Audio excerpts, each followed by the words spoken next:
খ্যাপা করেছে কি মানে চলে গেছে ঘাস কাটতে।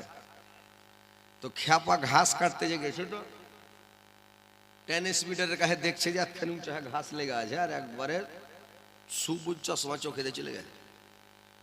তো ঘাস টেনিস মিটার ফাইটা ঘাস পুরো সাদা হয়ে গেছে, কিন্তু খ্যাপা যে সবুজ চশমা চোখে দেখেছে ঘাস দেখে সবুজ সবুজ লাগছে একবারে, এত সবুজ হয়েছে ঘাস। কাইটা বোঝাবে না, কাইটা বোঝাবে না। বাড়ি লেসে সানি কাইটা যদি নেন দিয়ে ডুবি আটা মাটা দিয়েছে কোলটোল দিয়ে গুঁড়া টুনা দিয়ে গরুকে খেতে দেয়, গরু খাই না। তোরা কাঁড়িও সাদা ঘাসও সাদা আর খায়।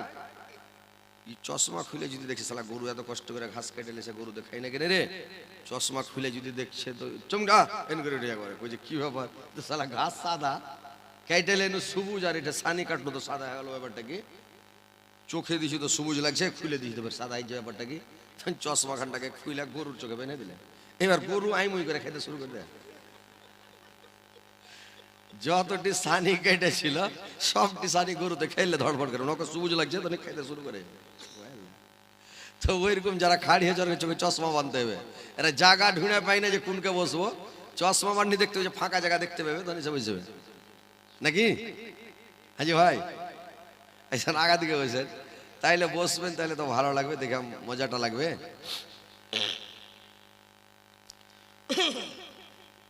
রাই থেকে গেছে মেলায়, বুঝতে পারছেন। গলা টলা সবার ঠাইছে, আর আপনার হেতে তো লাল পানির অভাব মনে হয় পাওয়া যাবে না। আর লেমনটি বলা কেমন করে তেড়েছে, ও দূরে বসে আছে, ও ছেড়ে দিয়েছে জালসা শুনছে লাগছে। ওরে বাপ রে বাপ, মানে প্রত্যেক লোকের পাশে একটা করে শয়তান থাকে, বুঝতে পারলেন, মানে ভাঙতে লেগে। তো নাবির পিছনে একটা ছিল শয়তান। তো নাবির পিছনে যে শয়তান ছিল, তো নাবির চরিত্র দেখে, আখলাক দেখে, ব্যবহার দেখে শয়তানটাও কলমা পড়ে মুসলমান হয়ে গেছিল, বুঝতে পারছেন। তো ও কলমা পড়ে মুসলমান হয়ে গেছিল, ও আর শয়তানে থাকতে পারেনি, মানে নাবির একটা যে চরিত্র। তো লেবনটিওয়ালা হাসির গল্প ছিল, দোকানে নাই তো পালিয়ে এসছে। ইসমাইল ভাই একটা চালে এসে ফাটাফাট হ্যান্ডা করে, লেবু দিবে না, বিনা লেবুতে, মানে গলা সবার ঠাই গেছে রে ভাই।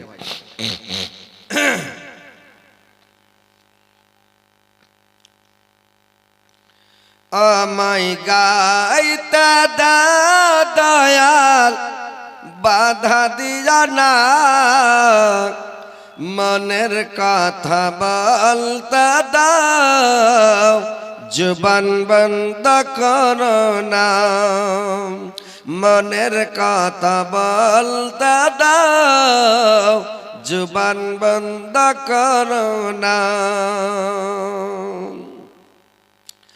আমায় আলোয় নিয়ে চলক, আমায় আলোয় নিয়ে চলক, আর অন্ধকার রেখো না। আমায় গাইতে দাও দয়াল বাধা দিও না, মনের কথা বলতে দাও, জবান বন্ধ করো না। মনের কথা বলতে দাও, জবান বন্ধ করো না। অন্ধকারে রইল যারাক, অন্ধকারে রইল যারাক, দয় কল হারালো তারা। হেদায়েত দিয়া গো মাওলা, হেদায়েত দিয়া গো মাওলা, আর গুমরাহিতে রেখো না। আমায় গাইতে দাও দয়াল বাধা দিও না, মনের কথা বলতে দাও, জবান বন্ধ করো না। মনের কথা বলতে দাও, জবান বন্ধ করো না। হাসরের মাঠে খাড়ো করবে যখন, আমল নামা দিবে তখন। হাসরের মাঠে খাড়ো করবে যখন, আমল নামা দিবে তখন। রহমান নাম আল্লাহ তোমার, রহমান নাম আল্লাহ তোমার, বাম হাতে দিও না। আমায় গাইতে দাও দয়াল বাধা দিও না, মনের কথা বলতে দাও, জুবান বন্ধ করো না, মনের কথা বলতে দাও, জুবান বন্ধ করো না। জাহান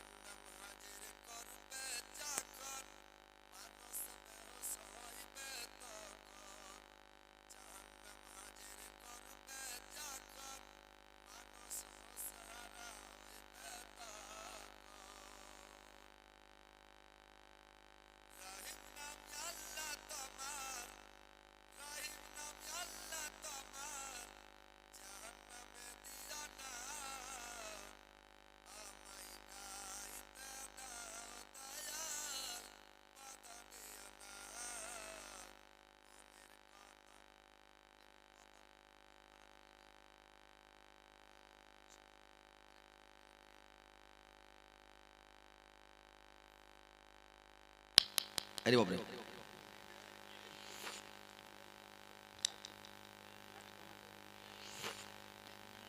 গরমের চোটে ঝাটকা মারছে।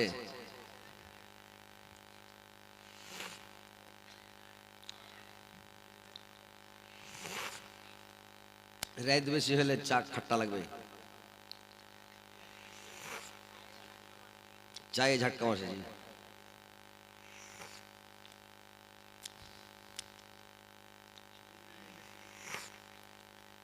একটা বক্তা আছে মানে আমাদের বাঙালি, ও ফের কি করে খেপা, জাল সাথে যখন চলে কাঁচা মরিচ 2-3টা সূরজমুখী মরিচ চাবিয়ে খেললে,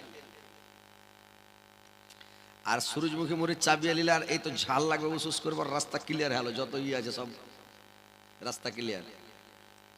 তোমার ভোল্টেজ ফেরে 11,000, এত চিল্লাইছে কিনা ফাটিয়ে দিবে মাইকটাকে, ইউনিট কেটে যাবে এরকম চিল্লাই। ও কুছ আস্তে চিল্লাও না, কিছু হবে না, আর ভোল্টেজ 11,000।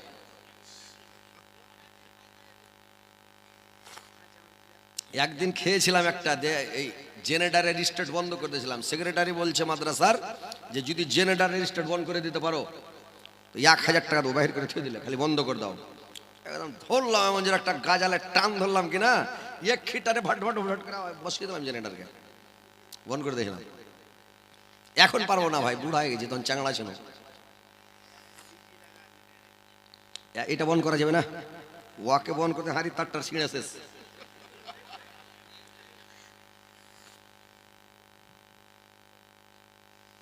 বাস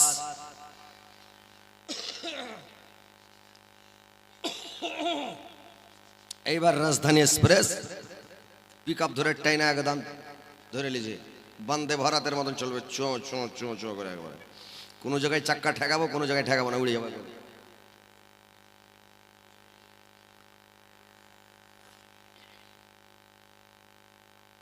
যাক আলহামদুলিল্লাহ, অনেক মনটা ফ্রি করলাম আপনাদের, 2-4টা হাসি রহস্যের কথা বললাম, ভালো শুনলেন। এবার হাদিস কোরআনের কথা শুনেন, কথাগুলো মন দিয়ে শুনবেন, ধ্যান দিয়ে শুনবেন।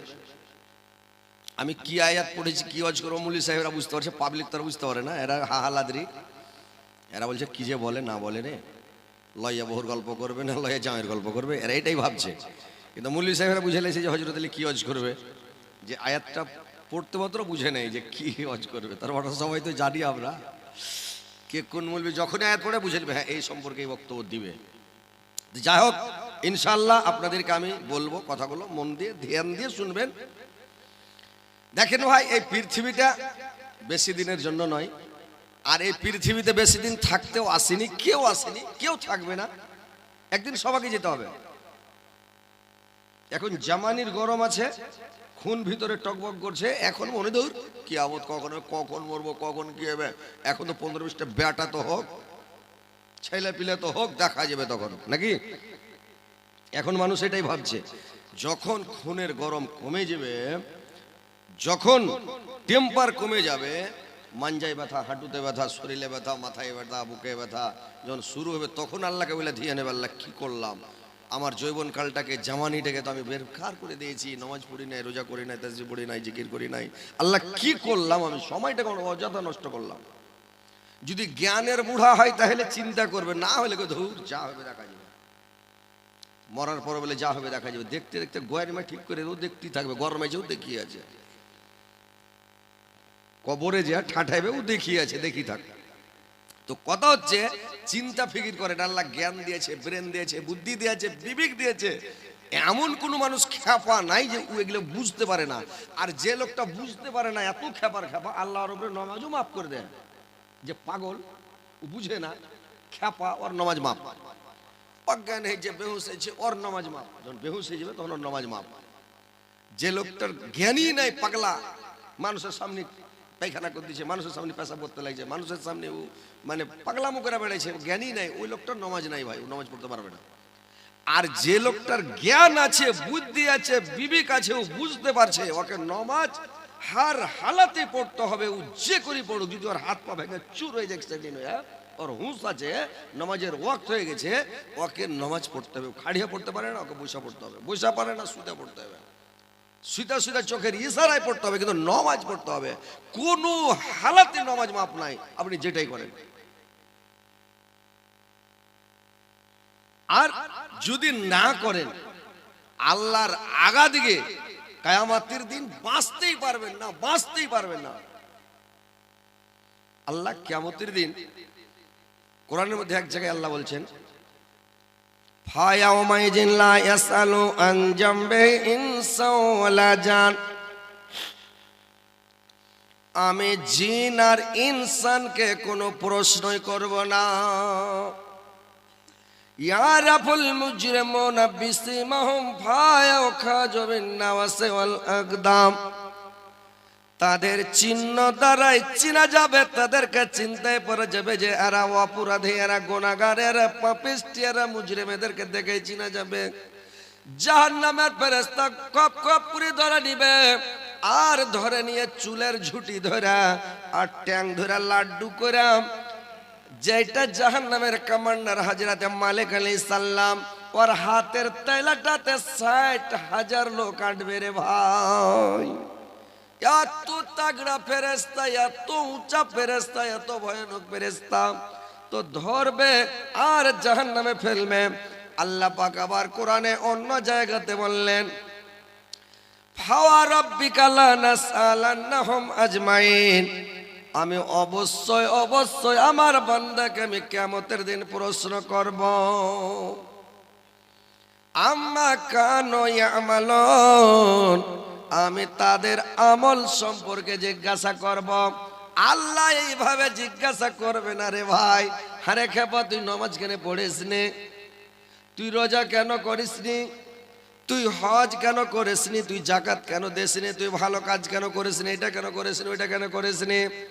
এই কথাটা যদি আল্লাহ বলে, আরে খেপা তুই নামাজ কেন পড়িস নি, লোকটা 14টা খালি অজুহাত দিবে, আল্লাহ নামাজ পড়তে পারিনি, পেটের ব্যথা, কেউ বলবে পায়ের ব্যথা, হাঁটুর ব্যথা, মাঞ্জার ব্যথা, পারিনি, বা আমার এরকম পড়া হয়নি, মানে ও তো অজুহাতের শেষ থাকবে না। আল্লাহ প্রশ্ন করবেন, ডাকা নিবে। আল্লাহ বলছেন, ফাওয়া রাব্বিকা লা নাসআলান্নাহুম আজমাইন, আমি অবশ্যই অবশ্যই তাকে প্রশ্ন করব। আম্মা কানু ইয়ামালুন, তার আমল সম্পর্কে জিজ্ঞাসা করব। একটা শহীদ কারীকে ডাকা হবে রে ভাই, শহীদ কারীকে ডেকে বলবেন, বুখারী শরীফের হাদিস, শহীদ কারীকে ডাকানো হবে, ডাকা জিজ্ঞাসা করবে শহীদ কারীকে, আচ্ছা তুমি বলো তো, তোমাকে, তুমি পৃথিবীতে কি কাজ করেছো, তোমাকে তো তুমি কি কাজ করে শহীদ হয়েছ? বললে, আল্লাহ আমি তোমাকে সন্তুষ্ট করার জন্য, খুশি করার জন্য, রাজি করার জন্য তোমার হস্তে জিহাদ করে আল্লাহ আমি শহীদ হয়ে গেছি। আল্লাহ বলবেন, এটা মিথ্যা কথা, তুমি আমাকে খুশি করার জন্য জিহাদ করনি, যুদ্ধ করনি, শহীদ হওনি, তুমি জিহাদ করেছো, শহীদ হয়েছো কেন জানো? তোমাকে লোক বীর বলবে, যোদ্ধা বলবে, পাহুলমান বলবে, তুমি পাহুলমানে দেখিয়েছ, পৃথিবীতে শক্তি দেখেছ, আমার শক্তি খুব, আমার তাকত খুব, আমি যুদ্ধে লড়ব। আর যুদ্ধে লড়তে লড়তে শহীদ হয়ে যাব, ইতিহাসে আমার প্রমাণ থাকবে যে খুব বীর পাহলমান ছিল। তোমার মনে একটা উদ্দেশ্য ছিল যে আমার বীর বলে পাহলমান বলে একটা প্রমাণ থাকবে, এই বলে তুমি লড়াই করেছো, তুমি আমাকে সন্তুষ্ট করার জন্য তুমি শহীদ হওনি। ফেরেশতাকে বলবে খপ করে ধরে নাও, ওখানে চালা করার ক্ষমতাই থাকবে না। এমন একটা আপনার ভুল ধরে নেবে কিয়ামতের দিন আল্লাহ এই ভুলটা করেছিলে কেন? কেন কথার উত্তর আছে ভাই, কথা বলেন, কেন কথার উত্তর আছে? তুমি ওখানে গেছিলা কেন? বলে এমনি গেছিলাম। তো তুমি গেলা কেন? বলে একটু দরকার ছিল। কেন গেলা তুমি? একটাই কথা, কেন কথার কোনো উত্তর আছে? কোনো উত্তর নাই পৃথিবীতে, কেন কথার উত্তর নাই। আল্লাহর সামনে কোনো মায়ের লাল কিয়ামতের দিন চালাই করতে পারবে না, কথাই বলতে পারবে না। আল্লাহ যদি বলে দেয় তুমি এই কাজটা করেছিলে কেন, বিনা এজেন্টে বিনা অর্ডারে, আল্লাহর বিনা অর্ডারে কেউ কথাই বলতে পারবে না। সিরিফ মোহাম্মদ সাল্লাল্লাহু আলাইহি সাল্লাম ছাড়া কোনো লোক কেউ কথা বলতে পারবে না আল্লাহর সামনে। সবাই তারা তারা তারা তারা নাফসি নাফসি, আল্লাহ কি হবে, সবাই কেউ কথা বলতে পারবে না। তো জিজ্ঞাসা করবে, একে ধরো জাহান্নামে ফেলো, শহীদ কারি গেলে জাহান্নামে ফেলে দেওয়া হবে। তারপরে একটা খুব দানকারী লোককে, পয়সাওয়ালা লোককে ডাকা হবে। পয়সাওয়ালা লোকটাকে ডেকে জিজ্ঞাসা করা হবে, তুমি, আমি তোমাকে এত সুন্দর নিয়ামত দান করেছিলাম, তোমাকে পয়সাওয়ালা করেছিলাম, অর্থশালী করেছিলাম, ধনশালী করেছিলাম, তুমি একটা বিরাট পয়সাওয়ালা হয়েছিলে, তো তুমি এত পয়সা করে কামিয়ে এত পয়সার মালিক তুমি হয়েছিলে, তো তুমি এতগুলো পয়সা কামিয়ে তোমাকে যে আমি নিয়ামত গুলো দিয়েছিলাম, তুমি আমার নিয়ামতের কি শুকরিয়া আদায় করেছো বলো দেখে। বললে আল্লাহ, আমার ধন সম্পদ আমি মাদ্রাসাতে দান করেছি, মসজিদে দান করেছি, ফকির মিসকিন গরিব দুঃখী ইয়াতীমকে দান করেছি আল্লাহ। আল্লাহ বলবে এটাও মিথ্যা কথা, এটাও মিথ্যা কথা। বললে কেন?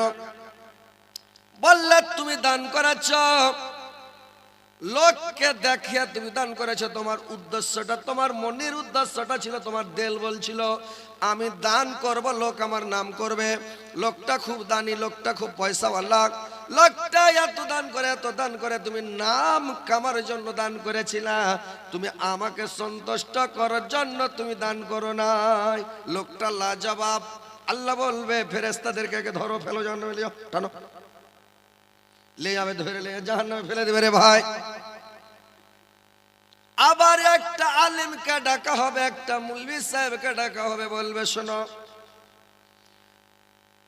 তোমাকে আমি নিয়ামত দান করেছিলাম, তোমাকে আমি ইলম দান করেছিলাম, তুমি ইলম শিক্ষা করার পরে তোমার ইলমটাকে কোন পথে ব্যয় করেছো, কি কাজে লাগিয়েছো তুমি বলো। বলবে আল্লাহ, আমি তোমার পথে লাগিয়েছিলাম, তোমার পথে আমি মানে সারাটা জীবন আমি তোমার পথে ব্যয় করেছি, জীবনটা আমার ইলম গুলোকে আল্লাহ তোমার পথে ব্যয় করেছি। আল্লাহ বলবে এই কথাটা মিথ্যা, কারণ তুমি মানে কারি ছিলে, তুমি যখন কেরাত করতে তখন কেরাত করার সময় কারিগুলোকে দেখবেন যখন কেরাত করে কত করে চিল্লায়, কত করে মানে করে কি মাইক্রোফোনে হয় না, তখন মুখের আগা দিকে হাত দিয়ে দেয়।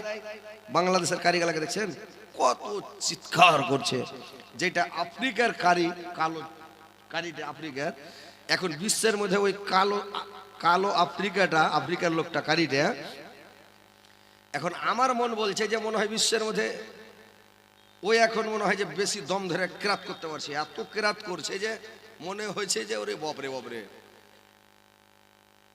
লাউকসমু সূরাটাকে গোটাই শেষ করে দিয়েছে,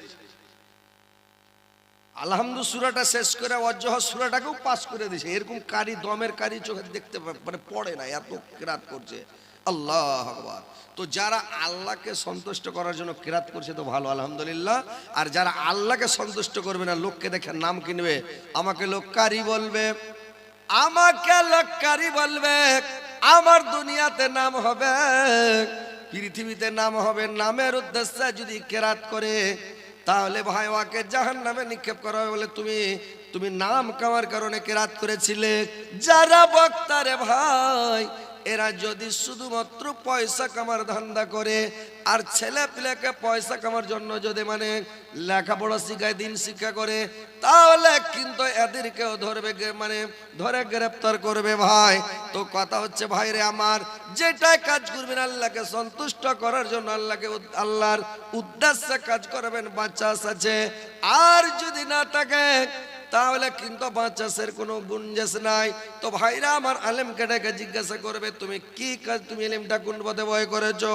যখন আলিমেরা, যখন মুলবি সাহেবরা খুতবাতে চড়ে নাই জুমার দিন, খুতবাতে চড়ে নিলে তখন করে কি, মানে এমন করে ও তখন পড়ে ওয়াকাজা রব্বুকা আল্লা তা'বুদু ইল্লা ইয়াহু বিল ওয়ালিদাইনি ইহসানা, তোমরা তোমার পিতামাতার সাথে সুব্যবহার করো, তোমরা আল্লাহকে সন্তুষ্ট করো, তারপরে তোমরা তোমার পিতামাতার সাথে সুব্যবহার করো।